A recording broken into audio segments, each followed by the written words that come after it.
I'm Olivia Fernandez. Up next, we take a look at why students are fighting to make Ontario's post-secondary education more affordable. Fighting against rising tuition costs had the chance to voice their concerns at a meeting held at the University of Ottawa on Monday. Former Premier Bob Rae is heading a panel reviewing post-secondary education, but students feel like they're not being heard. We do not want income contingent loans, and he essentially said that whatever we wanted, it didn't matter. He'd made up his mind. Income contingent repayment plans will allow students to pay back their loans according to their salaries. The more money you make, the faster you'll pay your loan. The reality is that lower income students will take longer to pay off their loans and end up paying more interest on their debt.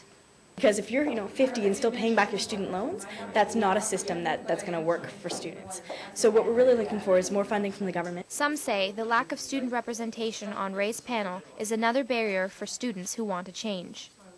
We have a law student on the panel who is active in the student movement in Alberta and active in the Ontario student movement, so we do have a student on the panel. Had we had somebody who was an elected official with the Canadian Federation of Students, who represents 235,000 students across Ontario, we have meetings and structures in place in which this person could have gotten input and feedback from the student population here in Ontario. None of those things have been taken into account when we have a hand-picked government choice to represent students. The Rae Review is trying to make post-secondary education more accessible and affordable for everyone. Meetings like this will take place at universities and colleges across Ontario until December the 8th. The panel will make its final recommendations in January of 2005. Olivia Fernandez, CJTV News, Ottawa.